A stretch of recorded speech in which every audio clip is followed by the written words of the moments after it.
So when we came into this world, I remember as a child, my school they used to show us astronauts.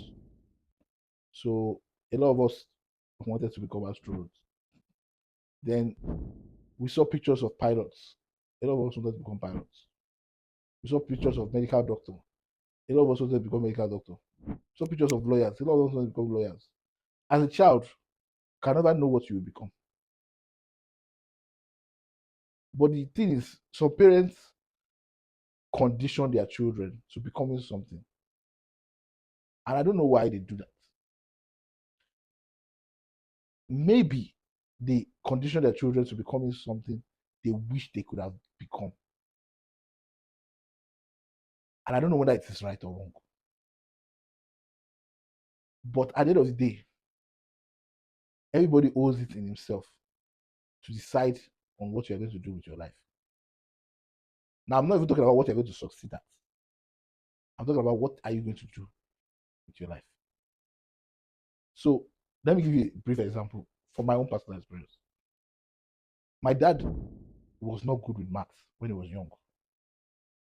And my dad studied finance in university. My dad used to do all these sculptures and all those kind of things.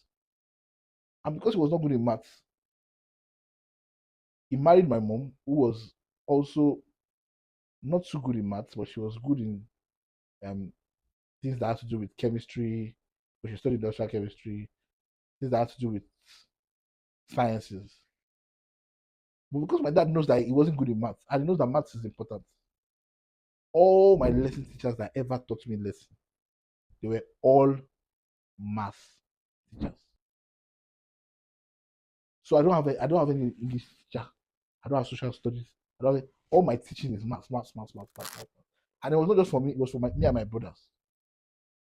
So in a way, he conditioned us to know maths because he saw that it was a weakness for him. And maybe he felt like, okay, if you don't know maths, there'll be limits to what we'll be able to achieve in this world. And I appreciate him to today for making sure that I learned maths. Do you understand? But in terms of what would I become, my dad wanted me to become a medical doctor. And why did he want me to become a medical doctor? I don't know. But from his own point of view, out of all the children he had, he felt I was the smartest. He felt I was one that read the most. Because I used to read books from when I was young. Motivational books by Ben Carson. I read books by Barack Obama. I read books by Trump. In fact, I read a lot of Trump books while growing up. I read Rich Dad Poor Dad by Robert Kiyosaki. So I used to read books. I had Ghana Must Goes filled with books. In fact, when the books I read, my dad goes back to read my books because I love reading books. So it felt like I would be a good doctor. For me, in my own life, I know I can never be a doctor. I hate anything that has to do with medicine. And I don't like reading. Those books I was reading them not because I like reading, but because I wanted to be rich. And I knew that for me to be rich, I have to study what these rich people think like. How do they think? What's their language? So for me, I disappointed my dad by not studying medicine. I went to study what I wanted to study, which was economics. Remember, I've been reading a lot of books growing up. All these books has been about money. Now I went to university to study about the money that I've been learning about, which is economics. Because economics studies human behavior and how people make buying and selling decisions, demand and supply. So knowing what you're going to be good at and what you should study and what you should even do, because some people will not even go to school, is you have to look at what is that thing that interests you the most. For me, what used to interest me the most while growing up was how do people make money? How can I become rich? Do you understand? And I eventually went to go and study economics. I did a little bit of ICANN when I left school. I worked in an accounting. I worked in a big organization as an accountant. I worked in asset management where I was lending loans to people and I was managing portfolio. I worked with tech companies, fintech companies as well. Now I'm also building my own business. It might not be money related, but at least everything I've become is because of what I was interested in from when I was young. So how do you know what you succeed at? It's a very dicey question because you can know your passion, you can know what you are good at,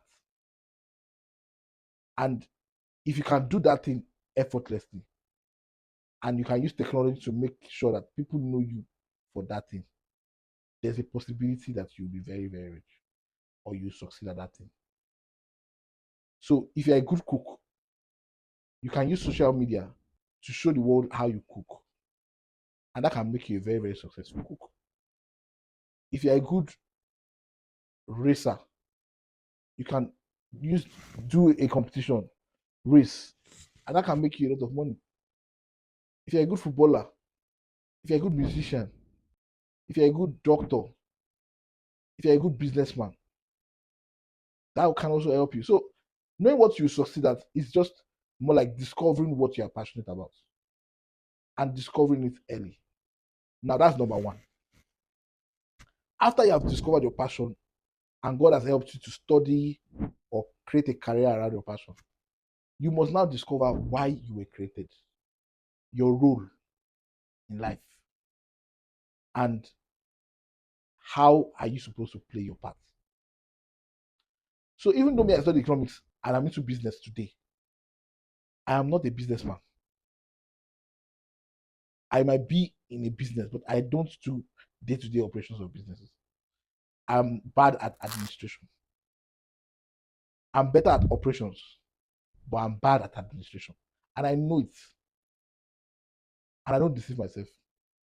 The only administration that I'm good at is people's management. If you put me in anything that has to do with people, HR, I can easily walk around that because I love people and I care for people. And I know how to make people feel good beyond just how much we are paying them. I like it when you don't treat people anyhow because you pay them their salary. Do you understand? You should tell them thank you while giving them the money that they earn. And I'm that kind of person that I can borrow money just to pay my staff and make sure that they get their paycheck. And I can also fire my staff because I don't have money. So I'll pay you off and I'll fire you and I'll tell you I'm firing you because I don't have money to pay you. But it's better than for me to keep you and owe you salary. So first thing is your passion can give you an hint as to what you are going to do. Second thing is you must know what your calling is. Like you must know that thing that you need to do that will help you to become successful even in that's your passion. Because for example, someone like me now, I'm passionate about business and everything, but as a business person, I'm more of a strategic leader. I don't do day-to-day running of business. I do strategy, I do leadership, I do marketing, I do partnerships, I do products, I do sales, I do fundraising, I do anything that has to do with culture, anything that has to do with working on the business. So understand your passion, understand your calling, and um, play your role. Get the right timing, follow the right horse, know how to spot the right opportunities, and flow with it.